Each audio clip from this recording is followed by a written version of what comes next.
Welcome to Talking Pictures, a podcast where I talk about movies with my good friend David.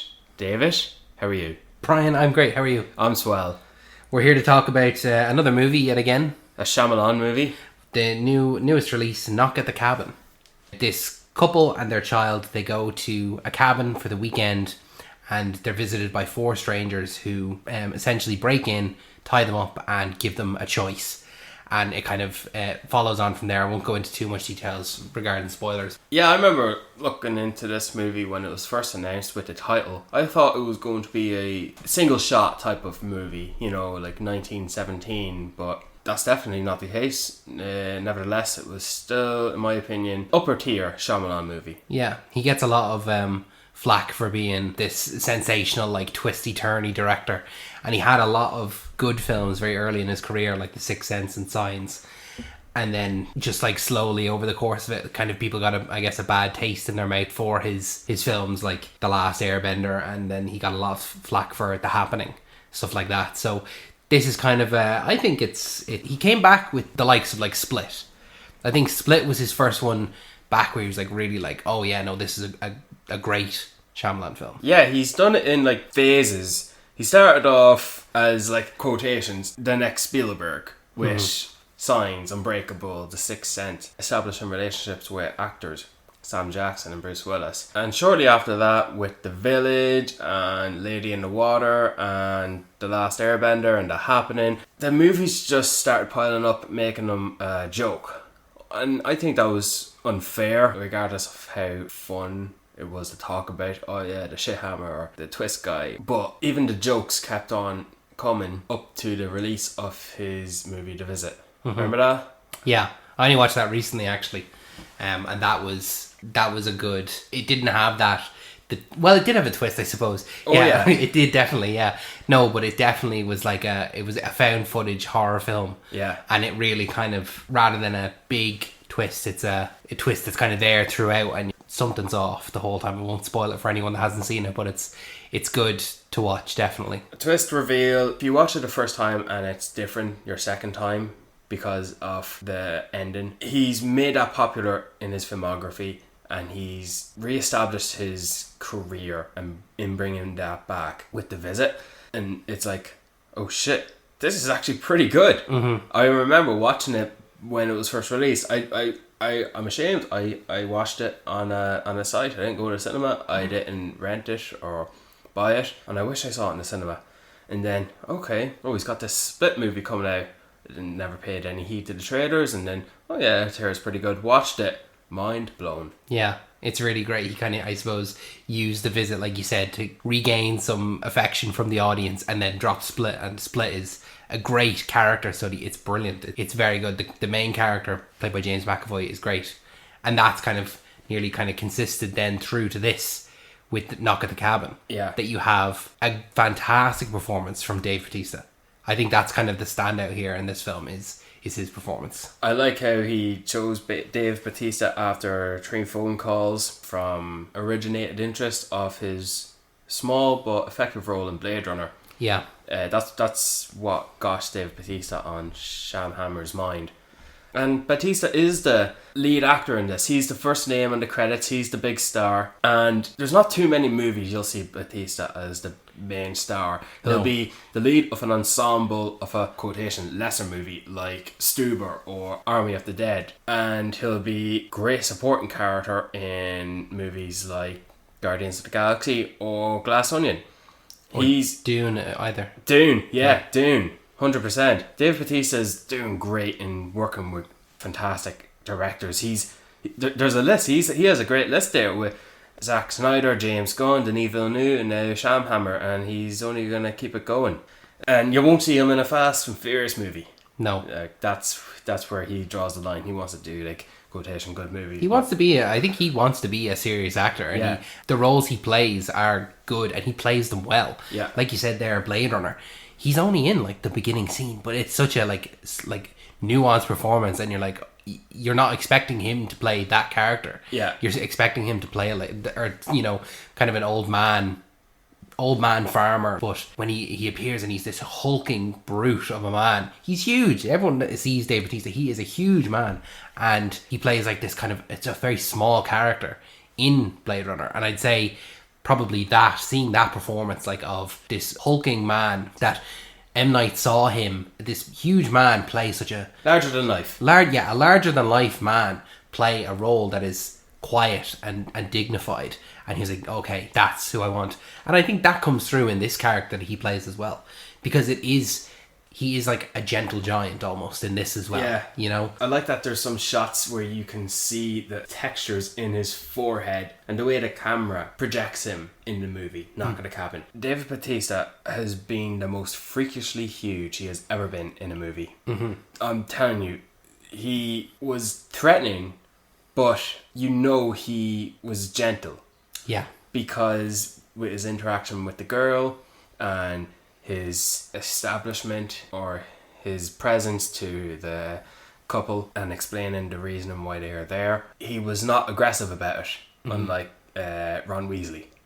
yeah, definitely. Rupert Grint's character is very much kind of the aggressor in the four visitors that the couple have. It's definitely kind of the first big role I think I've seen him in since Harry Potter. I have been watching him in Shyamalan's executive produced, created TV show on Apple. He plays the fourth lead in it, but it's always these four characters. Servant is the name of the show. Okay. It's quite a good show. It takes the approach that this movie just about made or did up until the very end. But And is he kind of a similar enough character in it, or do you think? in terms of being a dickhead, yes. Okay, But okay. he's probably one of the more likable characters. But yeah, that's a whole other show that Shyamalan works on.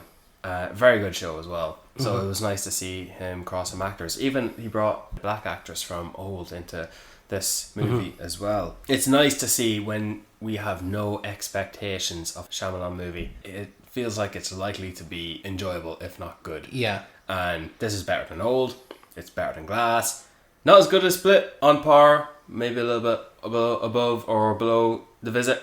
Who knows? It doesn't hit close to his classics, but that's a different phase. That's a different era of Shyamalan. And Jesus, this is a lot of movies he's done now.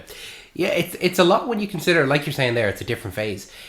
Like, when you consider the fact that he funds a lot of his own movies now. Yeah. Like, he doesn't do studio movies. He's funding them himself.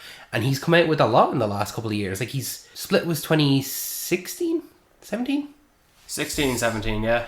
And then, so, just in that time, it's been Split, Glass, Old, and now Knock at the Cabin. Like, 4 movies in 7 years. That's a good turnaround. Like, he's hard at work there, and I'm sure he probably has something, and a TV series there he said that he produces.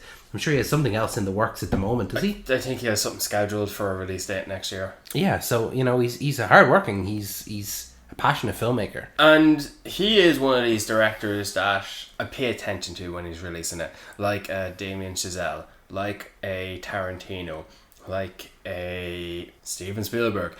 Not saying that he is as good as those directors, but his name is going to be, you know... He is a selling point. Yeah. The same way that an actor is, or... Exactly, yeah, that's the point I'm trying to make. But I like that he now has worked with Bautista. Bautista has worked with him. He is a leading man in this movie, and he was displayed as a monster. And you know what else I liked? I liked how Shyamalan depicted a same-sex couple in this movie. Yeah. Little note, you never see them kiss. And I was sold as them as a couple, and it was just a nice change for once. You know, than a man or a woman, or a boy and a girl, or obviously not going to be a boy or girl because they, you know, have a kid, but it was just nice to see something different and not a huge effect on changing it. You're right, yeah. I think that the best part about it is the fact that it could have been a man or a woman. It could have been 2 women. That the fact that they were 2 men didn't really have too much to do with the plot at all. They were just a couple. Yeah. You know, similar to Ridley Scott when he wrote Alien. He wrote Ridley as neither a boy or a girl. And then in the casting process, whoever was best... I didn't know Ripley, that. sorry, I said Ripley. Yeah, no, he wrote that originally just as the main character. Yeah. neither a boy or a girl. I didn't know so that. I think that kind of goes to show the portrayal of this couple. It could have been anyone. It could have been a man or a woman. Could have been two men. Could have been two women. They were just a couple. Do you know? It didn't matter that they were same sex at all. So you're right. That was something definitely. I also liked the news footage he filmed.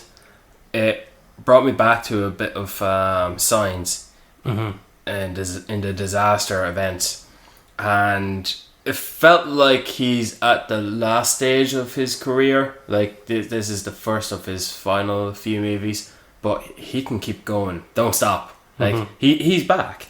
Yeah. His success is back, and I guess if I would have given it like a better praise, I would have liked the movie to be more ambiguous and not to have confirmed, is this movie supernatural or is it logical? Yeah. Is it, in terms of coincidence, because there was that fine line that was quite blurry between this isn't real, no, this is real. Like, I think it would have excelled a bit more in terms of that approach, but I'm not the director, so... It definitely felt like, to begin with, it was kind of... You weren't sure if it was coincidence or if what was happening in the cabin did have a direct effect with the rest of what was happening outside the world.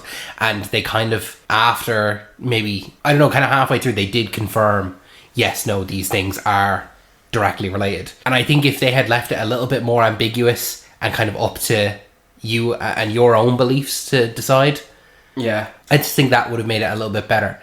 But, you know, it still was effective the way that it went. But I think that would have, if just leaving it a bit more ambiguous and letting the audience kind of put things together, rather than spelling it out directly, because there was a scene towards the end where the climactic events were coming to a close. Yeah, and one of the characters said, "Oh, these four are these people." So yeah, it's a fine Sham Hammer movie. Not the best, not the worst.